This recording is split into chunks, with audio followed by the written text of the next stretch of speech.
So we're going to do a quick video here on the T and bar registration system for stone lithography.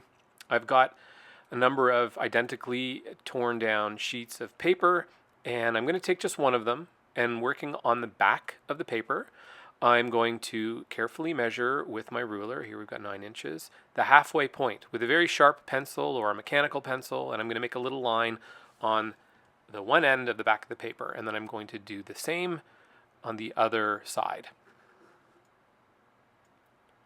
Now, I'm going to take all of my sheets of paper and I'm going to align them together and kind of jog them down against the surface, and you will see I will fan them out so that I can see that sheet that I just marked and one edge of all the other sheets. Now, this can be done in this case with just 4 pieces of paper, but it can also be done with way more pieces of paper. It's a pretty elegant and easy to do system. So I take my ruler and I line it up on those 2 lines, and you can see there's the one line and there's the other, and then I'm going to pull my ruler, or my pencil rather, along my ruler and extend that line. And now I have the exact same line all along that same side.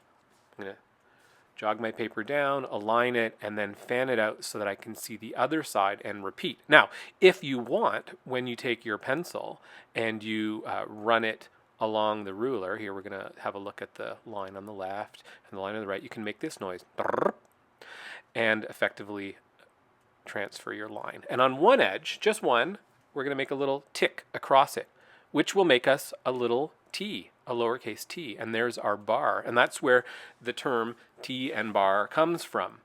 And here's what is so amazing about this particular system is that it transfers to our stone. And in fact, you can use this for a variety of other kinds of printing methods. But on a stone like this, here's my dear precious stone I've had forever. It already has T and bar on it, but we're going to pretend it doesn't. And I'm going to take a ruler. I could also just eyeball this, but I'm going to kind of decide where I want my piece of paper to go. And I'm going to take one sheet of paper. I'm going to lay it down on the stone. Most of the time, the paper doesn't overhang the stone. And then I'm going to take my ink knife, and I'm going to take my X-Acto knife, and I'm going to carve into the surface of the stone. Not too hard, not too soft either. There's a kind of perfect amount of pressure, and you'll see a close-up here in just a moment. And you could use a ruler if you wanted to do this. I was just taught by a printmaker from Tamarind years ago to use a palette knife like this. And you can see I've extended my bar at both ends of the paper onto the stone. But on the side where the T is, I'm going to make another line right on the stone at 90 degrees to that initial line, and you'll see that it looks like a capital T. It's turned on its side, but there's a zoomed in version of a T, not the one we just carved, but a different one. And here you're going to see a close-up of what it looks like to cut into the stone.